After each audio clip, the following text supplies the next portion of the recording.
Hello friends, super magic રસોઈમાં મિત્રો હું આપનું સ્વાગત કરું છું। આજે હું એકદમ નવી જ રીતે વણવાની ઝંઝટ વગર કોબીના પરોઠાની રેસીપી તમારી સાથે શેર કરું છું। ચોક્કસ આ વિડીયો ગમશે, ગમે તો લાઈક કરજો, શેર કરજો અને સબસ્ક્રાઇબ કરવાનું તો ભૂલતા જ નહીં। અને મિત્રો બાજુમાં રહેલું બેલ આઇકનને પણ પ્રેસ કરજો, જેથી કરીને લેટેસ્ટ વિડીયોની માહિતી તમને મળતી રહે। તો હવે ઇન્ગ્રેડિયન્ટમાં આપણે કોબી છે, પછી તલ છે, ધાણા આખા છે, પછી રૂટીન મસાલા છે, ધાણા ભાજી છે, આમચૂર પાવડર છે, મરી છે, અજમો છે અને ચાટ મસાલો છે, લીલા મરચા છે, લસણ છે, આદુ છે, કાંદા છે, મીઠું છે અને તેલ છે। તો બનાવવાનું ચાલુ કરીએ। તો મિત્રો આજે આપણે એકદમ ઇઝીલી અને એકદમ સરસ આ પરોઠા કોબીના બનશે। તો પહેલા તો આપણે કોબી લેવા છે ને ત્યારે એકદમ ફ્રેશ કોબી જ હોય ને એ લઈ લેવાની છે અને ઉપરના પત્તા હોય ને દૂર કરી દેવાના છે આ રીતે। એટલે શું થાય કે એ આપણે ઉપયોગમાં નથી લેવાના। અને પછી તમારે જેટલા પરોઠા કરવા હોય ને એ રીતે કરવાના, કોબીજ કટ કરવાની છે। અત્યારે 700 ગ્રામ કોબીજ છે મારે વજનમાં, તો એને વચ્ચેથી હું કટ કરી લઉં છું। પહેલા તો પાછળની ડંઠલ દૂર કરી લેશું અને પછી આપણે એને વચ્ચેથી કટ મૂકી દેશું। તો આ રીતે આપણે જો બે ભાગ કરી લીધા છે અને હવે આપણે અડધી કોબીના પરોઠા કરવાના છે। તો વચ્ચેથી જે આપણે આ જાડો ભાગ હોય ને એને પણ આ રીતે આપણે ટ્રાયેંગલમાં કટ કરશું ને એટલે નીકળી જશે। જો આ રીતે આપણે જાડો ભાગ હોય એને પણ રિમૂવ કરી દેવાનો છે અને એમાં કૂણા પાન રહી ગયા હોય તો લઈ લેવાના છે। અને હવે આને આપણે પાછા બે કટ મૂકી દેશું।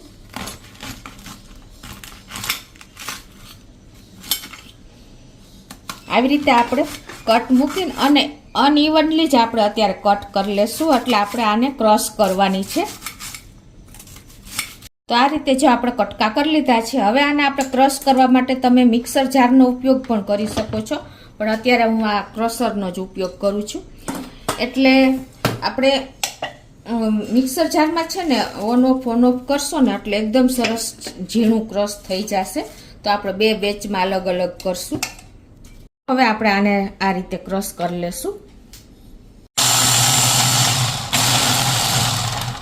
તો આ રીતે જો આપણે ક્રશ કરી લીધું છે, આવું એકદમ બારીક કરવાનું છે। તો એ રીતે જો આપણે ક્રશ કરી લીધું છે, હવે આ જ રીતે આપણે બે મીડિયમ સાઈઝના કાંદા લીધા છે ને એને પણ ક્રશ કરી લેશું। એને પણ આપણે અનઇવનલી કટ કરીને અને ક્રશ કરી લેશું। અને આ કાંદા ભેગા જ આપણે 7 થી 8 કળી લસણ, 1 ઇંચ આદુનો ટુકડો અને 3 થી 4 તીખા મરચા પણ સાથે ક્રશ કરી લેશું।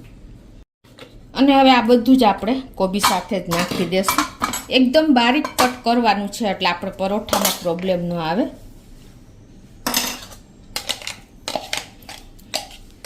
હવે આપણે એક સૂકો મસાલો કરી લેશું। તો 1 ચમચી જેવા આપણે આખા ધાણા નાખશું, 7 થી 8 દાણા મરીના નાખશું, 1/4 ટીસ્પૂન જેવો અજમો નાખશું અને અડધી ટીસ્પૂન જેવું આખું જીરું નાખીને અને આને આપણે ક્રશ કરી લેશું।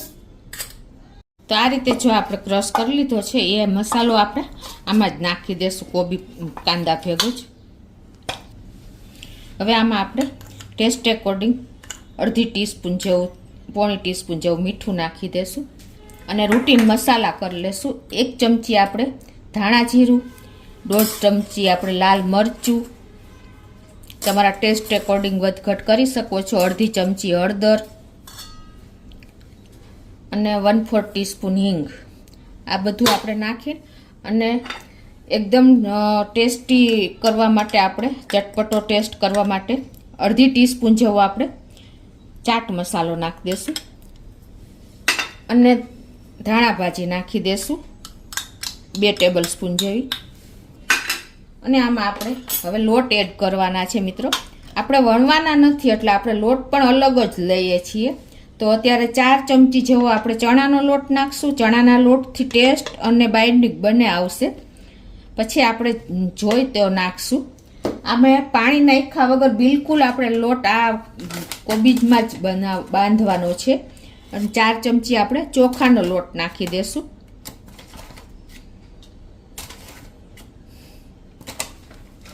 અને હવે આ બધું જ આપણે મિક્સ કરી લેવાનું છે। આપણે બિલકુલ પાણીના ઉપયોગ વગર આ મિશ્રણ પાણી છોડશે ને એમાં જ આપણે આ બાંધવાનું છે. એટલે અને 1 ચમચી જેવા આપણે તલ નાખી દેશું, આખા તલ, સફેદ તલ છે. અને હવે આ બધું જ આપણે મિક્સ કરી લેવાનું છે. કેમ કે કોબીજ અને કાંદા બંને પાણી છોડે છે, એટલે આપણે આને સરસ મિક્સ કરી અને એમાં જ લોટ તૈયાર થઈ જશે. અને હવે આમાં આપણે આમચૂર પાવડર નાખી દઈશું 1 ટીસ્પૂન જેવો. કેમ કે આપણે આમાં લીંબુનો ઉપયોગ કરશું ને તો પાણી વધારે થશે, એટલે બને ત્યાં સુધી આમચૂર પાવડર જ વાપરવાનું. અને હવે અત્યારે આને આપણે 5 મિનિટ રેસ્ટ આપશું. પછી આપણને એવું લાગે કે લોટની જરૂર છે તો નાખી દેશું. 5 મિનિટ થઈ ગઈ છે અને જુઓ આપણું મિશ્રણ પણ થોડાક લોટની હજી જરૂર છે. તો આપણે પાછું 1 ચમચી આપણે ચોખાનો લોટ અને 1 ચમચી આપણે ચણાનો લોટ નાખી દઈશું. ચોખાના લોટને હિસાબે ક્રિસ્પી આવશે, આપણા કેવા પરોઠા ક્રિસ્પી બનશે. અને ચણાના લોટને હિસાબે ટેસ્ટ આવશે. એટલે આ બંને લોટનું પ્રમાણ સરખું જ રાખવાનું, ચણા અને ચોખાનો લોટ બને. તો હવે આપણું પરફેક્ટ જો લોટ પણ તૈયાર થઈ ગયો છે. અને તમારે એવું ના કરવું હોય તો થોડીક વાર કોબીજને પણ સમારીને અને છોડી દેવાનું, મીઠું મિક્સ કરીને, મસાલા મિક્સ કરીને, તો પણ તમને લોટનો ખ્યાલ આવી જશે કે કેટલા લોટની જરૂર પડે છે. ટૂંકમાં તમારે આ રીતે જો આપણે લોટને આપણે આવી રીતે લૂવો કરીને તો થાવો જોઈએ, એવું બાઇન્ડિંગ આવી જવું જોઈએ. જો આ રીતે તમે કરશો ને તો જ તમારા પરોઠા તમે વેણા વગર કરી શકશો. હવે મિત્રો આપણે આ પરોઠાને વણવાના નથી એટલે હવે શું કરવાનું છે કે આપણે આવું કોઈ પણ સફેદ કોટનનું કપડું લઈ લેવાનું છે અને એને ભીનું કરી લેવાનું છે. તો આ રીતે આપણે પાણીમાં બોરીને અને બિલકુલ નીચોવી લેવાનું છે એકદમ, એટલે પાણી ન રહે. અને હવે આપણે આને આ રીતે પાટલી ઉપર લગાવી લેવાનું છે. અને પછી તમારે જેવડું પરોઠું કરવું હોય ને એ પ્રમાણે તમારે લૂવો લઈ લેવાનો છે આવી રીતે. પછી તમારે આને કપડા ઉપર થેપી દેવાનું છે. ઇવનલી એક સરખું જ થવું જોઈએ. જો ક્યાંક જાડું પાતળું થશે ને તો તમારું પરોઠું બરાબર નહીં થાય, કૂક નહીં થાય. કેમ કે ક્યાંક કાચું રહી જશે, વચ્ચે લોટ લાગશે ને ક્યાંક પેલું પાતળું હશે તો બરાબર પણ નહીં, એક સરખું કૂક નહીં થાય. તો આ રીતે જો આપણે થેપી લીધું છે. હવે આ બાજુ આપણે ગેસ ઓન કરી અને આપણે લોઢી મૂકી દઈશું. બને ત્યાં સુધી છે ને નોનસ્ટિક લોઢી જ લેવાની છે, એટલે આપણને ઈઝી પડે થોડુંક પરોઠું કૂક કરવામાં અને આપણે ટર્ન કરવામાં. તો લોઢીને આપણે ગરમ થવા દેશું. તો આપણી લોઢી જો વધારે ગરમ થઈ ગઈ હોય ને તો થોડુંક આપણે આવી રીતે પાણી છાંટી અને એને ટેમ્પરેચર નોર્મલ કરી લેવાનું છે. એટલે આપણે પરોઠું એકદમ સ્લો ટુ મીડિયમ ફ્લેમ ઉપર જ કૂક કરવાનું છે. અત્યારે આપણે સ્લો ફ્લેમ જ રાખી છે. પછી હવે આપણે જે થેપેલું પરોઠું છે ને એને આપણે હાથમાં લઈ અને આ રીતે આપણે લોઢી ઉપર મૂકી દેવાનું છે. ગેસની ફ્લેમ સ્લો જ રાખવાની છે. અને પછી તમારે આની ઉપર થોડુંક પાણી આ રીતે લગાવી દેવાનું છે. એટલે શું થશે કે આપણે કપડું લેવામાં ઈઝી પડશે. પછી તમારે ધીમે ધીમે આ રીતે કપડાને લઈ લેવાનું છે અને સ્લો ફ્લેમ ઉપર જ આને કૂક કરવાનું છે, એટલે અંદરથી છેક સુધી કૂક થશે. છે ને મિત્રો આપણે આવી રીતે જોઈ લેવાનું. 1-2 મિનિટ તો લાગશે. જો હજી આપણે થોડું કૂક થયું છે તો આપણે ઉપર આ રીતે થોડાક કટ મૂકી દેવાના છે, એટલે આપણે એકદમ સરસ ઇવનલી કૂક થાય. તો જો 2 મિનિટ જેવું થયું છે અને હવે સરસ આપણું પરોઠું નીચેની સાઈડ કૂક થઈ ગયું છે ને, તો પછી હવે આપણે અડધી ટીસ્પૂન જેવું તેલ ફરતું નાખી દેશું. આ રીતે બહુ નોનસ્ટિક છે એટલે જરૂર નહીં પડે. અને હવે એને આપણે જો ઇઝીલી આપણે નોનસ્ટિક હોય એટલે કોઈ પ્રોબ્લેમ ન આવે. અને સ્લો ફ્લેમ ઉપર કરશો ને એટલે એકદમ સરસ તમારા પરોઠા કૂક થશે. જુઓ મિત્રો એકદમ સરસ આપણું પરોઠું કૂક થયું છે. પાછું આપણે સેજ તેલ ઉપરની સાઈડ લગાવી લેશું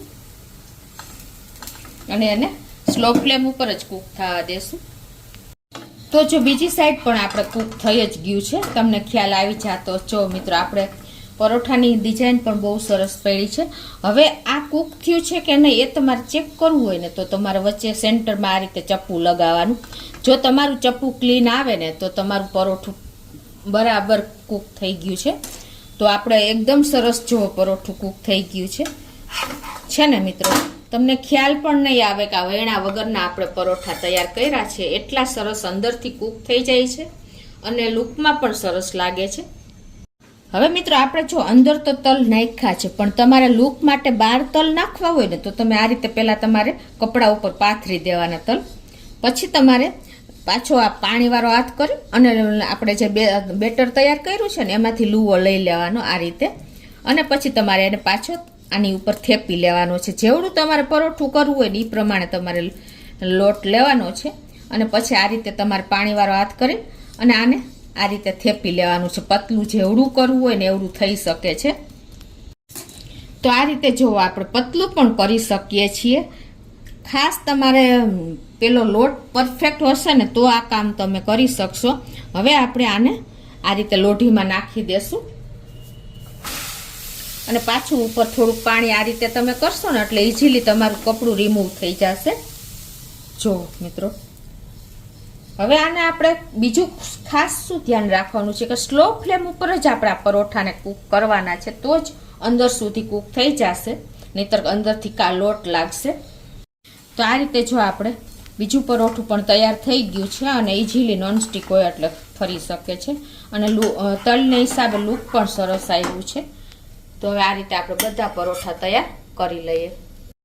તો મિત્રો આપણા કોબીના પરોઠા રેડી છે. જુઓ આપણે ગ્લુટન ફ્રી કહેવાય આમ તો, કેમ કે આપણે ચણાનો અને ચોખાનો લોટ જ વાપરો છે, અને તમે ચણાના લોટની જગ્યાએ તમે આપણે જુવારનો લોટ પણ વાપરી શકો છો. એકદમ હેલ્ધી તમારા પરોઠા તૈયાર થશે, અને આ પરોઠામાં તમારે શાકની કે અથાણાની પણ જરૂર નહીં પડે. એટલા ટેસ્ટી, ચટાકેદાર અને દહીં સાથે તમે ખાઈ શકો છો મિત્રો.